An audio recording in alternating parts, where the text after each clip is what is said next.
Welcome to the Yankee Cowboy Podcast, coming to you from Dallas, Texas. Here's your host, Tim Wilkins.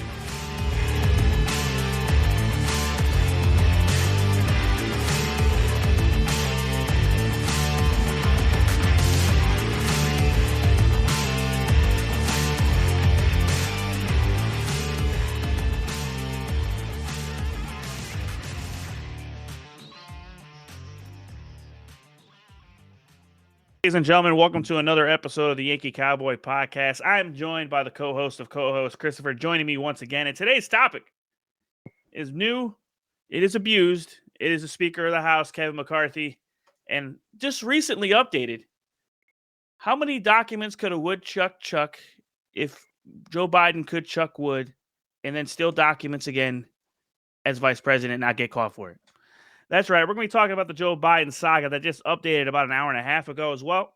And Christopher, thanks for joining me as always. Let's have some fun. Let's talk about this. I call it Dumpster Fire Part 2. Get into it. All righty. So, 15 rounds. It's like a boxing fight that no one wants to watch. Okay, on HBO with no Showtime boxing. It is literally 15 votes. And by the way, people were asking during this whole trial and saga, why couldn't Kevin McCarthy vote to recess and let's all have a conference meeting? Well, if you saw it, I believe it was on Tuesday night, they barely had enough votes to adjourn. So that tells you anything. And if anyone that's been around with parliamentary order, that's the rules. You have to, someone, Jim, Jack, and Johnny would go up there and say, what does the speaker or what's the great congresswoman from South Carolina want to talk about today? Oh, I want to have a motion to adjourn. Well, you need a plurality, my friend.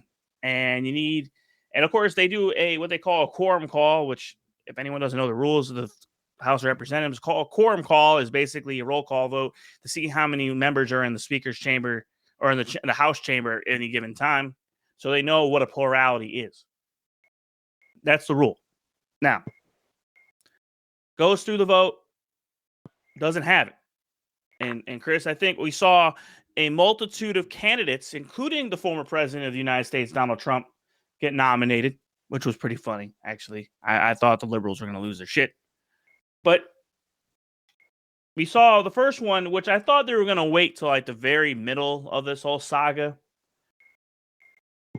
for Jim Jordan. Jim Jordan, by the way, probably one of the best. If anyone was going to be speaker other than Kevin McCarthy, it was either going to be Steve Scalise or Jim Jordan.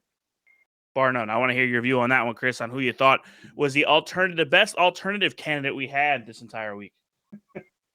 Well, I think we look at it from multiple factors. I think if you allude to what kind of Tucker said and Bongino and a few of the other folks, outside of per se the as I call them, the corporate conservatives that we can stay nameless or don't let your heart be troubled. I mean exactly. Yeah. So we without naming names, the corporate conservatives who were heavy on the McCarthy bandwagon. And did I personally think that McCarthy was going to eventually be speaker? Yes, but I think what we saw, and I agree with, and I had conversations with other conservatives about, they're like, this is chaos. They're kind of buying into what the left was saying, and this is chaos, this is disorder, and it's not. And in fact, this is how our democracy should work. We're not some monolith. We need to have, and I think it was mentioned, even President Trump mentioned, for once the chamber was actually full. All of our representatives had to be present for once. Now that the speaker has been chosen, and if you watch some of the video, like Jim Jordan had a great speech today that I saw some highlights of, the chamber's back empty again. So it just shows what happens when our democracy actually functions properly, and we don't have a monolith or a monarchy that we've seen over the last few speakers. When you go from McCarthy to Pelosi, where basically they were these, as Steve Bannon kind of said, these supreme speakers, where they ruled with an iron fist, and it really didn't show there was any bit true representation from our representatives, but more or less just really a hive mind that was going on. And I feel that we've obviously not fully per se drained the swamp. I think the swamp is still deep, but I feel like with the concessions that McCarthy and some of the other members up on the swamp rats, as we call them, had to make, I feel like we've definitely made some progress. And obviously kudos to Matt Gaetz and Lauren Boebert, who really took a lot of abuse, not only from the Democrats and from the establishment media, but also from even so-called conservatives. Oh yeah, it was bad on there. I mean, if you watch, there's obviously, Chris. I'll say this: it was probably one of the hardest weeks to be a conservative because the left would sit there and just club us like baby seals, going, "Ha ha, you got all this disorder." But if you look at it, Chip Roy, Matt Gaetz, Congressman Lauren Boebert, Congresswoman, sorry, and you have a huge block of people that were just looking for certain things, and I'm going to go through these things. And there was obviously some distinction that was done. And I think Kevin McCarthy did something unique to the House chamber that hasn't been done in probably about 30 years, even before the great Newt Gingrich was House Speaker. And it was, people were like, well, why did it take so long? Well, you got some infighting. And of course, there is a argument, which I would tell people that there needs to be an argument, is that Kevin could have had this done way before this vote even came to the floor. And I think legitimately, if you look at the timeline here, before I go through the rules that he conceded and how it came about, these were always on the table from the start of 2022, the summertime. Okay, the House Freedom Caucus, who is about 30, I think it's about 45 members of the House Freedom Caucus.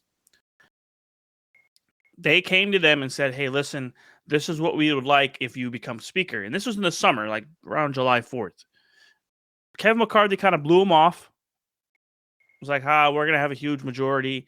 He I'm not saying underestimated the red wave, which a lot of us did, but he didn't really kind of zero into what their expectations were, which, by the way, these expectations to most of the American population are in the weeds of the day-to-day House of Representatives call to work, and really do not affect the day-to-day lives of most Americans.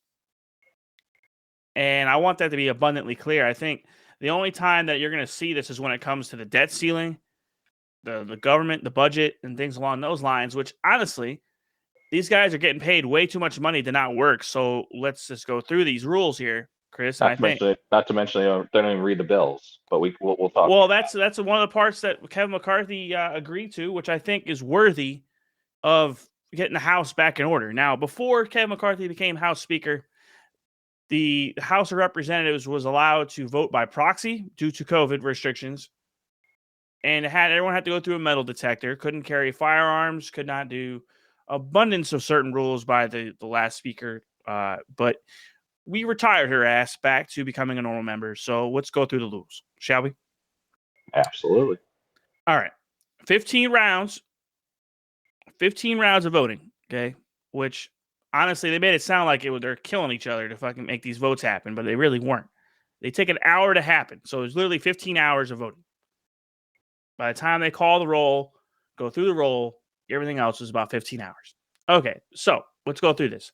He agreed to have separately 12 different appropriations bills, which from agriculture to defense spending to transportation, rather than bundling them together into the end of the year omnibus spending bill. Obviously, the House was not happy, including both parties, were not happy to have this huge omnibus bill get sent across the bow and basically have less than 24 hours to vote for it and approve it, so basically the government doesn't get shut down. Very not a good thing. I think it's really good to have 12 different appropriations bills, because also that stops let's group agricultural and the defense budget and a bunch of other things. So it's clear. I think that's a pretty straightforward deal. I think the American people can get behind. Or we're funding border wall security in foreign countries. Exactly. So you can narrow in on where your spends are. Also, McCarthy agreed to a cap discretionary spending at the levels they were at the beginning of the Biden administration for both defense and domestic spending as part of a commitment to balance the federal budget within 10 years. Probably one of the most boldest calls to action by any Republican in the last 30 years.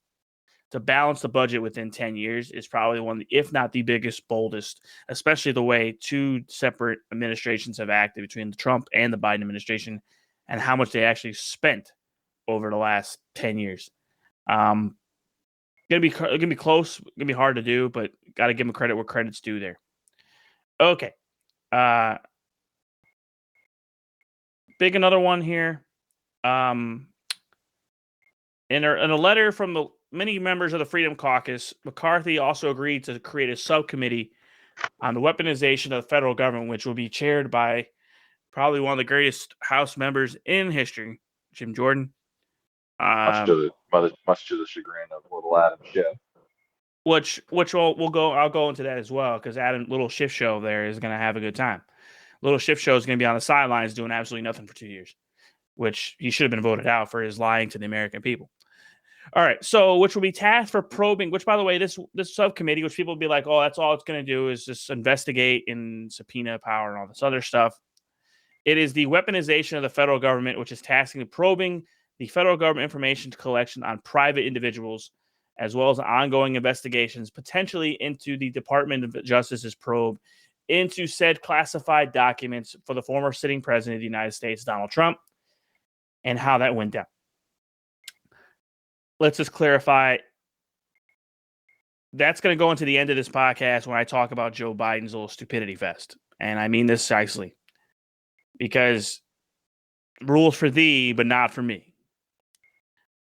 Now, McCarthy also agreed to reinstitute the Holman Rule, which allows a law actually that allows for the reduction in governmental official salaries and any other compensation paid by the U.S. Treasury.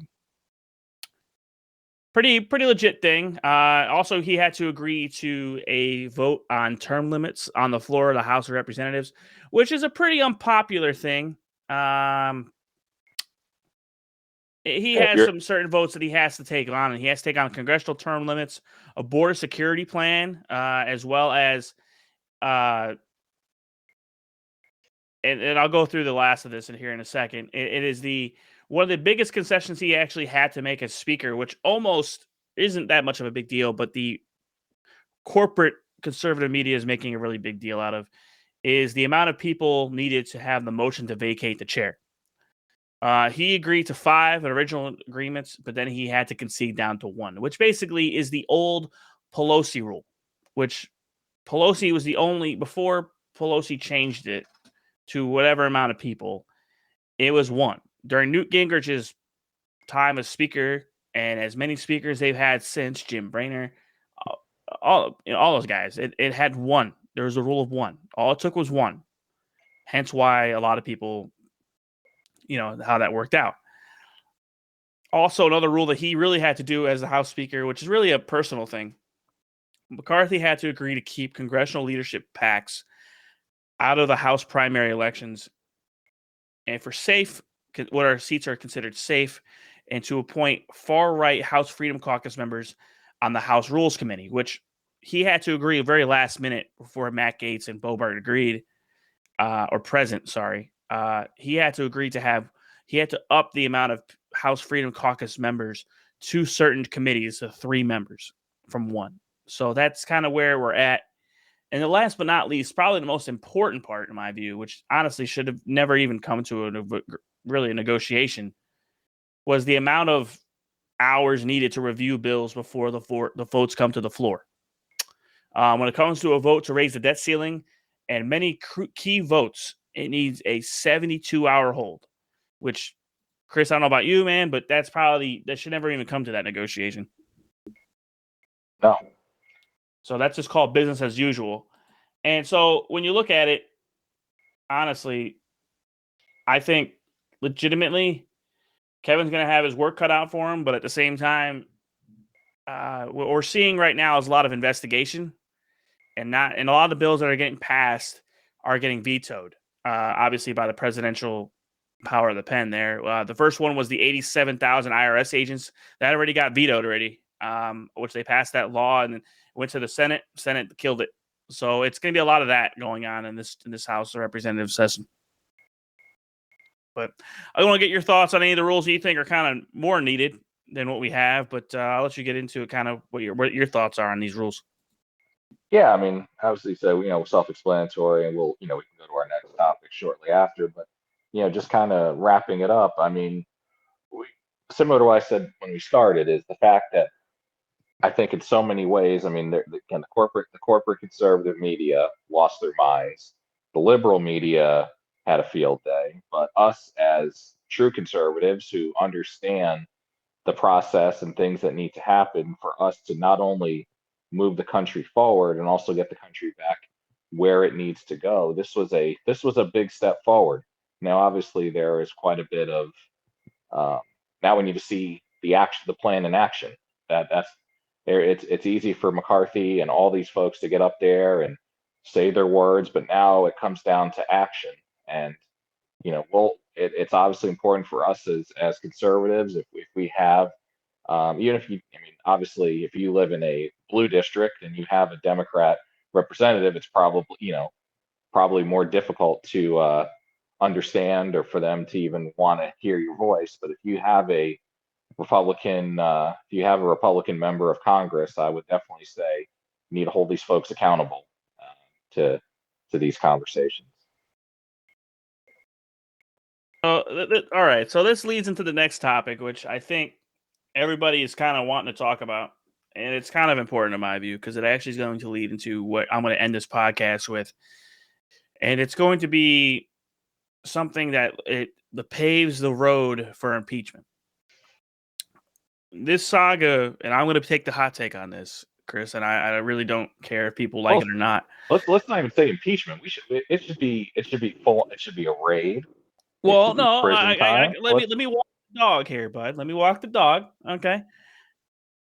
Back in the summer, the president's house got raided under the coast of nighttime or early morning hours. Like Roger Stone had cameras outside his doorstep. His wife's clothing and personal effects got bamboozled. All for some documents that they have been negotiating with the archives for the last 6 months prior to them even raiding his house. Okay. By the way, he's the president of the United States. Clarify that so all you idiots out there understand there's certain Secret Service clearances and or classified documents that the president reads compared to the vice president. I'm going to read that again. The clearances of the vice president and the president are different. One violated the law, one did not. Now, the president of the United States can deem classified documents as declassified at any time, but it has to be in writing. That is negotiated, which probably they're working with right now between lawyers and everything else. Now, let me walk this dog where it needs to go because it needs to pave the road here and what we're going to be talking about for the next 2 years. It has come out to light in the last 72 hours that there were some documents found at the University of Penn Biden Institute, or whatever you want to call it. Basically, his think tank that he got funded by China.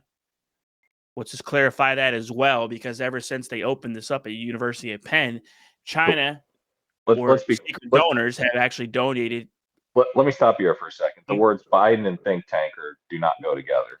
No, they don't. But at the same time, they thought it did back when he was vice president because he still had a brain back then. So, that being said, they found some documents on November 2nd inside a closet. Now, how does this scenario, Chris, differ from the Trump scenario? Let's clarify. The Trump scenario was that there was some kind of disagreement about some documents that Trump had in his possession that the National Archive, which, by the way, is the most, who cares, National Archive. I understand it's a federally funded organization that basically holds on to the presidential papers to make sure that everything's under record accordingly. But let's just be clear. Most stupidest thing I ever heard in my life, or even thinking about this. But there's negotiations going back and forth. It's like, hey, it's my documents. No, it's your documents, whatever. It's the President of the United States. So by the negotiations, they asked the President of the United States to put a lock under it, which, by the way, any president that has been left office has Secret Service. Let's just put it this way. They're confined by the Secret Service for 10 years after they leave office. Okay. Vice presidents they have about the same. I believe it's about the same length of time when it comes to their Secret Service.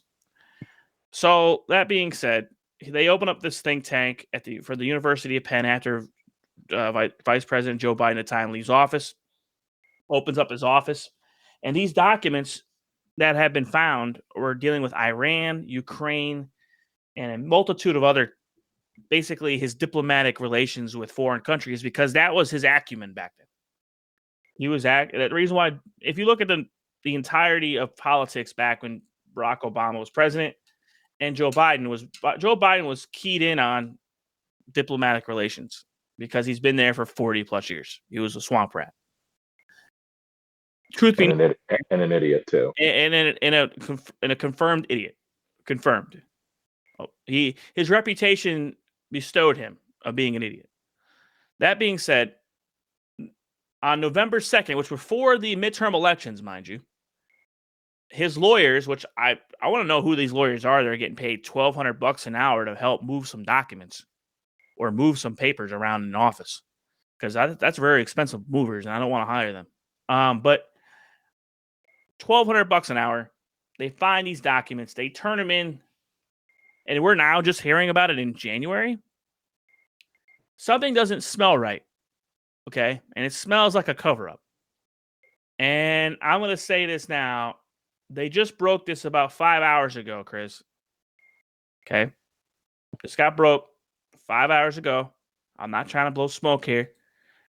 But there is another batch of documents that were found in another location at the Penn Biden Center,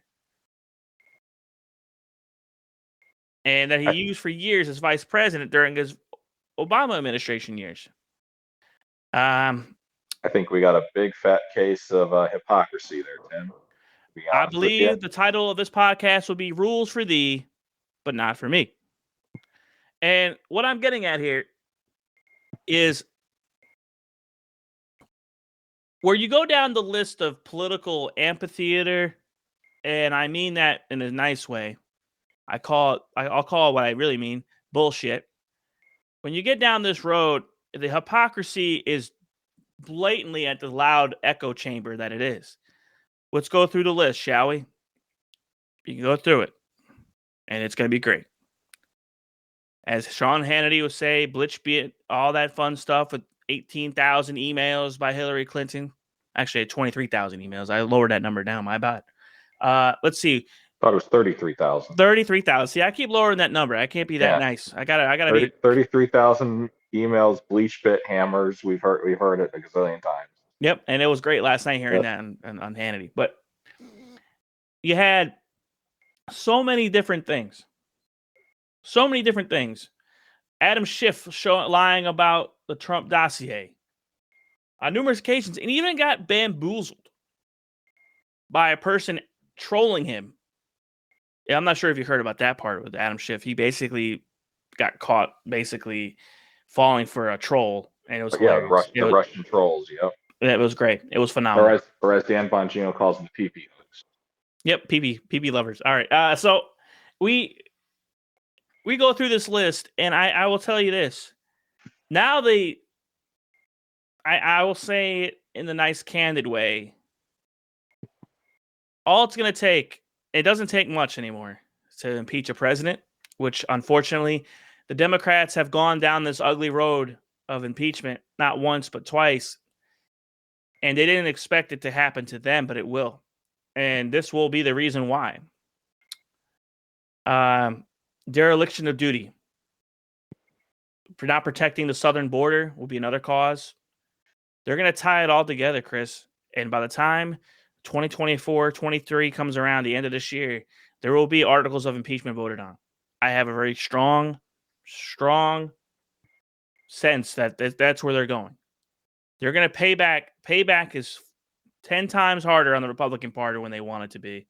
And Jim Jordan being the lead on some of these committees is going to be very, very daunting for the Biden administration, in my view, because it's not just some schmush. It's the guy that basically, if Trump was still in office, Jim Jordan would be Speaker of the House. And I know I'm going to say that Kevin McCarthy isn't. I personally believe that he's there, but he won't be there in 4 years. He will not. They'll have to pass it over to Steve Scalise or Jim Jordan, because Jim Jordan has a huge following in the House. They wouldn't have appointed him to these oversight committees if they didn't know his acumen. And I think Jim Jordan being who he is, I think he's going to be the leader of the impeachment committee when they start that as well. So I want to hear your views on where I'm going to go with that. And, I'm going to actually pull up the article on the documents they found today. Hold on. Well, I mean, I would have to say without a doubt, I mean, when it comes down to it, we're just there. When it comes to the media and their standards, they don't have standards. The journalism is dead. So the same people that were calling for President Trump's head on a platter and for him to be thrown in jail for life and throw the key away are saying, oh, sometimes when it comes to Sleepy Joe over here, sometimes classified, as they said, classified documents sometimes get mixed in with declassified documents. So, as we know, as conservatives, there really is no standard that these people live by. They don't have morals. They don't have ethics. That all that is gone. So if you're a conservative and you see it, unfortunately, it's just one of those things where you just have to smile and laugh because it's just the nature of how things are. Now, hopefully people begin to wake up and smell the coffee, but unfortunately, we'll never quite know. I also just give everyone a heads up here. They did appoint a special prosecutor to review this matter. His name is John Loach, which he's from the Northern District of Illinois. And so that tells me that they know the DOJ is going to get their ass in trouble here. And it's bad. It's bad for him. And I'm not going to tell you this in a bad way here, Chris, but I have a strong sense that that's the House of Representatives going to go after Merrick Garland first. And that's what the DOJ, the committee on the DOJ is about. Mayorkas, he's the next one to go. If he's not gone by his own accord, he'll feel it too.